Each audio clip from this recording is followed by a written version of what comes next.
Quoi, voilà, il est 8h08, nous sommes vendredi 13, c'est le merveilleux moment pour commencer cette vidéo. Et oui, en effet, parce que je trouve la complication de cette journée, on va dire, très intéressante. Le paradoxe autour du 13, il est assez fascinant à remettre en question aussi, on va beaucoup en parler. Et nous sommes un vendredi 13 dans un mois à la vibration 13 déjà, puisque mars est le mois numéro 3, dans une année 10, 10 et 3, 13, on l'aura compris. Et de plus, la vibration d'aujourd'hui, si on additionne totalement les chiffres de la date du jour, ça donne un 8. Le 8, le chiffre du karma, vraiment du switch, de la rupture, de la transformation. Et les deux vont particulièrement bien ensemble, en fait. Les deux vibrations travaillent très bien ensemble. Euh, donc on va aborder tout ça, en fait, pour se réapproprier un petit peu cette énergie. Qui a été pas mal galvaudé en fait parce qu'on reste en surface sur l'image du tableau du 13, sauf qu'en fait dans l'arcane par exemple numéro 13 du Rider-Waite, parce que l'arcane numéro 13 du tarot de Marseille elle est un petit peu plus simple, donc je préfère ici qu'on parle de l'arcane du Rider-Waite qui est pleine de symboles. Ils ont ajouté beaucoup de choses pour justement je pense euh, parler davantage du côté positif, des bienfaits qui se cachent derrière ce chaos. Et justement, c'est une journée assez chaotique sur le plan de la numérologie et sur le plan un petit peu aussi de l'astrologie, puisqu'aujourd'hui, on a Mars qui est conjoint au nœud nord en poisson. Donc, c'est vraiment c'est intense, on va dire. Mais en fait, il faut qu'on apprenne davantage à embrasser le chaos pour la transformation, pour se transformer. Et donc pour ça, j'avais très envie de parler de tous ces petits secrets du bonheur qui se nichent, qui se cachent derrière cet arcane sans nom ou arcane de la mort numéro 13. Euh, Parce que c'est un arcane qui fait peur. En fait, on y trouve à première vue tout un tas d'informations très macabres quand on reste en surface et quand on entre, quand on plonge dedans, quand on plonge dans le détail, quand on plonge dans sa noirceur. Il y a essentiellement en fait des messages d'espoir et de libération qui se rejoignent tous dans une symbolique de renaissance. Et évidemment, il n'y a renaissance que s'il y a mort ou mort symbolique auparavant. C'est l'étape nécessaire. C'est vraiment une arcane, c'est vraiment un nombre, c'est vraiment une vibration qui nous dit que rien n'est éternel de toute façon, pas même qui tu étais hier en fait. Donc tout est rejouable, tout est renouvelable à partir du moment où tu décides d'une rupture, où tu décides de casser un schéma, parce qu'on est quand même dans une vibration plus haute de la vibration 4. 3 et 1 égale, enfin le 1 et le 3 du 13 ramènent au 4.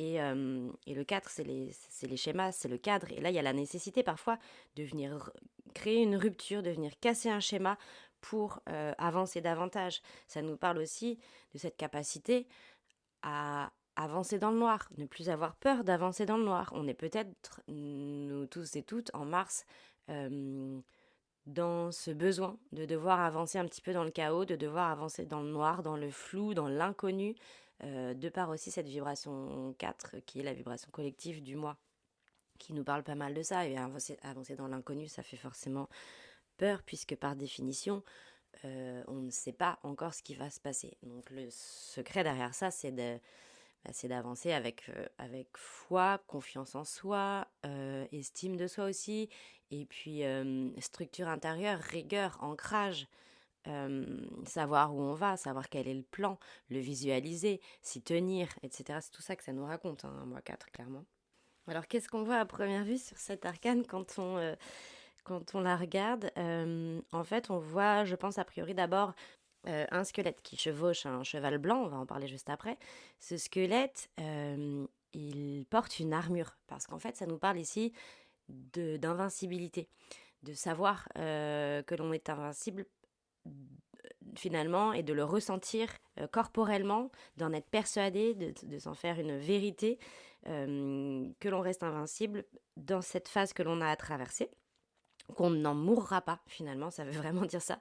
Euh, Pourtant, pourtant, ce squelette, on ne voit même plus son visage, mais là aussi, en fait, la sous-interprétation elle est nettement différente que celle qu'on pourrait imaginer, parce qu'en fait, ce visage sans visage, il nous parle d'abandonner les masques de l'ego, de la personnalité précédente, avant cette étape-là.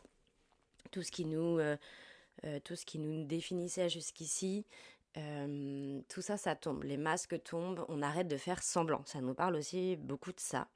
On s'est potentiellement aussi libéré d'un venin, où on a le déclic un vendredi 13, d'un mois 13 par exemple. Vous aurez peut-être le déclic de vous libérer d'une forme de venin qui venait vous paralyser, qui était en train de vous faire mourir.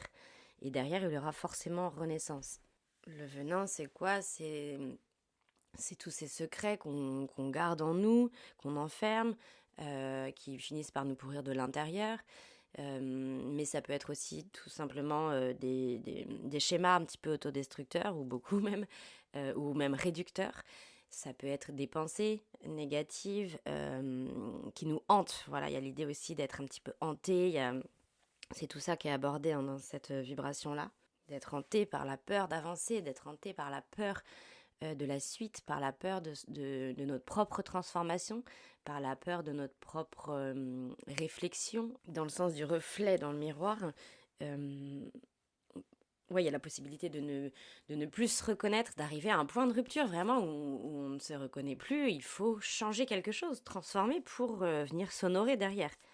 Ouais, l'idée d'être hanté, tétanisé par la peur du chaos actuel, ou la peur du chaos qui sera engendré par notre transformation, etc., etc. Mais c'est tout ça que le personnage est amené à dépasser, et il fait symboliquement preuve de bravoure et de courage en montant sur ce fameux cheval blanc.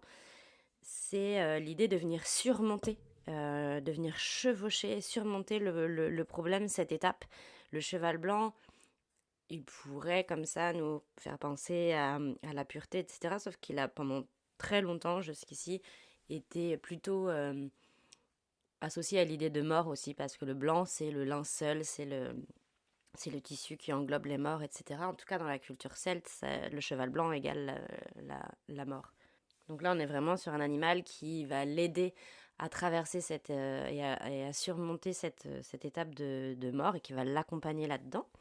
Petit détail que j'adore, surtout pour aujourd'hui, on voit sur ces rennes qu'il y a à la fois des têtes de mort et des épées en croix, et il y en a 8 exactement, donc comme quoi c'est vraiment deux énergies et deux chiffres qui travaillent très bien ensemble, dans le sens où en général quand on décide, quand on se déterre pour vraiment créer une rupture de schéma et vraiment passer à autre chose et vivre cette mort symbolique, venir transformer le venin en nous en quelque chose de fertilisant. Ça, je vous en parlais déjà beaucoup sur Instagram à la saison des Scorpions cet automne, parce qu'il y a de ça dans la saison des Scorpions.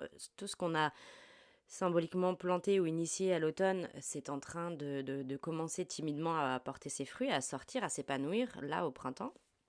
Et en fait, pourquoi je dis ça? Parce que l'arcane de 13, en fait, est associée à l'énergie du scorpion dans le tarot. Donc, elles ont vraiment le même principe, le même enseignement comme ça derrière, de venir transformer la MERDE en compost, en fertilisant. C'est vraiment une énergie très alchimisante comme ça, pour venir sublimer une situation, sublimer quelque chose. Mais oui, ça demande un effort, ça demande du courage, ça demande de surmonter, d'entrer dans cette armure, de se sentir invincible pour dépasser ça. Et ça demande beaucoup d'espoir, de foi, etc. On va aussi en parler dans d'autres symboles de la carte. Mais le 8, pour ce faire, switcher de karma, passer d'une réalité à un autre, ne peut se faire que grâce, qu'à partir de l'étape numéro 4. On ne peut pas aller jusqu'au 8 si on n'est pas passé par le 4. Et le 4, par le 13, demande une rupture. Bon bref, là je vais vous faire mal à la tête. Mais donc on a ça. On a par terre plusieurs personnages, et j'adore aussi toute cette symbolique. On a d'abord un roi qui est à terre, qui est mort, sa couronne est tombée. Et en fait, le roi, c'est vraiment quelqu'un qui est dans une posture démonstrative, quelqu'un qui jouait un rôle. Parce qu'au final, une fois qu'il meurt, il est humain comme tout le monde, quoi. Il n'est pas immortel. Finalement, on est tous égaux face à la mort, hein. C'est ça aussi que ça nous raconte, cette fatalité. Et c'est encore une fois, voilà, une étape où on doit accepter de terrasser un petit peu notre ego, enfin, du moins, pas entièrement, sinon ce serait problématique, mais une partie de nous que l'ego a forgé, qui correspond à une partie de nous passée.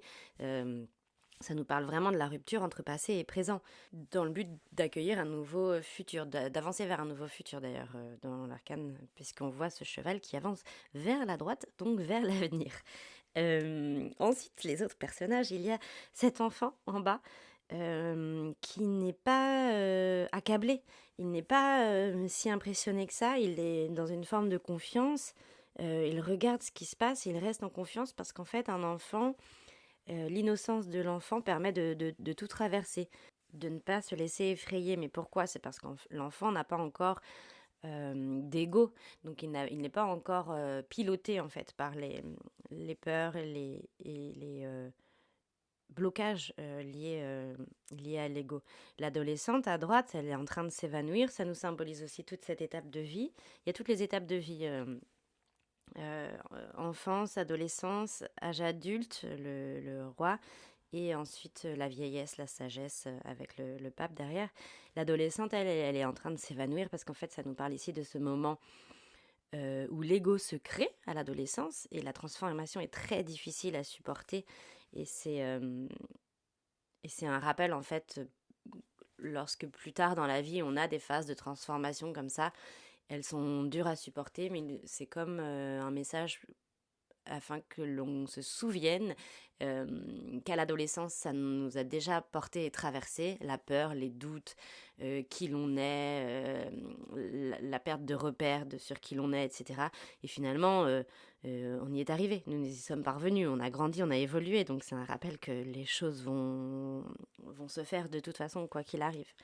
Ça peut aussi être le conseil de s'exprimer intérieurement, à notre enfant intérieur et à notre adolescente intérieure, dans le sens lui dire que tout ira bien, lui dire qu'on sait ce qu'on est en train de faire, etc., etc. Parce qu'il peut y avoir aussi dans ces étapes-là comme comme des vieilles angoisses, des vieilles appréhensions qui remontent à la surface, qui surgissent, qui remontent là comme ce venin ou comme du magma, et lié du coup à des époques d'enfance ou d'adolescence. Et c'est pareil, il ne faut pas se laisser dompter et piloter par ça, au risque de s'enfermer. Dans le 4, il y a aussi la notion d'enfermement, hein, si elle n'est pas bien maîtrisée, cette énergie du 4. Là, faut plutôt se laisser s'évanouir et laisser les choses se faire. Justement, derrière, il y a aussi une rivière qui nous parle de la force des flux de la vie, que la vie suit son cours de toute façon, quoi qu'il arrive, en fait. Que tu décides de t'arrêter là, que tu décides de tout bloquer là ou pas, la vie suivra son cours et prendra forcément le dessus à un moment ou un autre. Et puis, dernier personnage, il y a cette figure religieuse qui reste debout comme une forme de dignité qui nous est illustrée là. Il reste debout et il prie, en fait. Il prie, il arrive à tenir debout comme ça, par la foi. Ici, c'est la foi qui est illustrée, mais voilà, nous, on peut aussi le traduire hors des dogmes par la foi en soi, la confiance en soi, la confiance en ses précédents choix, la confiance en ce choix actuel, la confiance en ce que ce chaos présent et la façon dont il nous impressionne, ce à quoi il va nous mener, nous amener. Et c'est tout ça, en fait, c'est vraiment ici une posture inspirante à laquelle se raccrocher. C'est avec ce jaune très vif là, de toute façon, on est assez vite attiré dans l'image par cette silhouette-là qui nous apporte un peu d'espoir, un peu de gaieté, etc. dans tout ce tableau. Et c'est pas anodin, c'est complètement fait exprès. Autre chose qu'on ne peut pas louper, c'est ce gros drapeau noir là qui est très présent dans l'illustration. Et finalement, on découvre dessus que c'est ni une tête de mort, ni autre chose de macabre qui est dessiné dessus, mais une énorme rose blanche à 5 pétales avec 5 épis de blé. Et ça, c'est pas un choix anodin non plus. Déjà, la rose, c'est vraiment lié à la guérison, à la bonté, à la foi. Ici, elle est blanche, elle est symbolique de pureté, de renaissance, de régénérescence, de régénération. Ce chiffre 5 qui revient 2 fois, là, c'est vraiment aussi le 5, en fait, la phase de transition, de déséquilibrage pour retourner vers le 6, vers l'équilibre. Je vous rappelle qu'on est sur une arcane numéro 4 et que là, sur le drapeau, on est sur une arcane à la vibration 4, pardon, et que là, sur le drapeau, c'est de la vibration 5 qui nous est annoncée. Il le tient comme ça, ouais, il le brandit en fait comme l'emblème, comme ce qu'il est en train d'annoncer.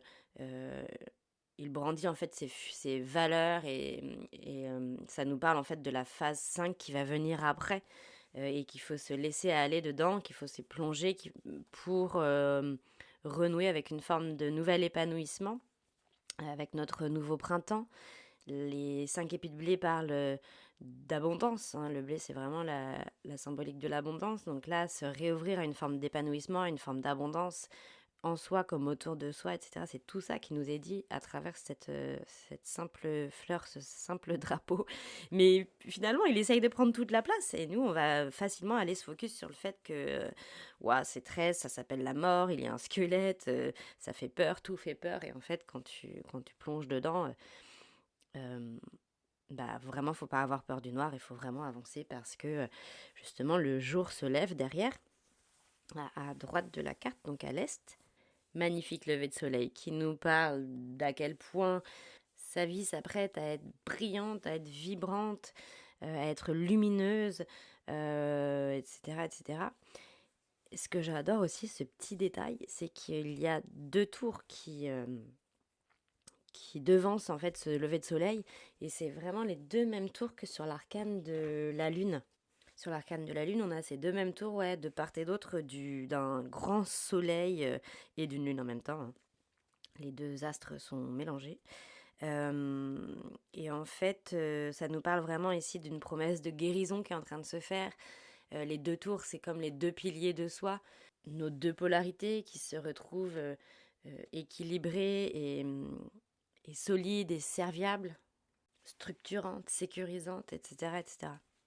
Donc voilà, en gros, nous sommes vendredi 13 et là, on a l'illustration parfaite que embrasser le chaos, ça s'apprend, ça s'accueille, c'est dur, c'est transformant, c'est transformateur, ça s'alchimise en soi et il y a aussi l'idée de laisser le process se faire aussi. Finalement, il y a une forme de lenteur derrière cette illustration.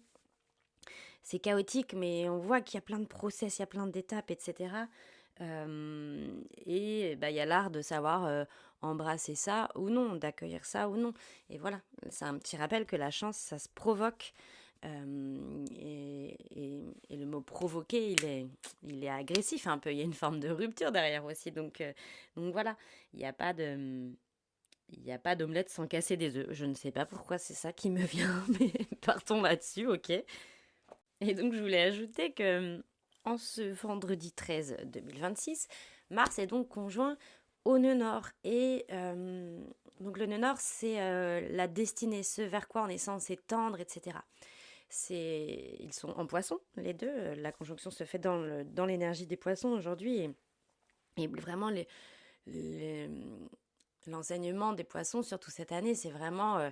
la destinée, s'ouvrir à l'immensité, s'ouvrir à de nouvelles possibilités, etc. Mais il y a, avec Mars, la planète de la mise en action, la planète de la mise en action, je vais m'arrêter sur cette définition, elle entre en contact, cette conjonction, c'est vraiment une entrée en contact avec ce nœud nord en poisson, et c'est vraiment l'idée de viens, là t'es invité à provoquer ton destin en fait, voilà, c'est l'idée de venir provoquer son destin.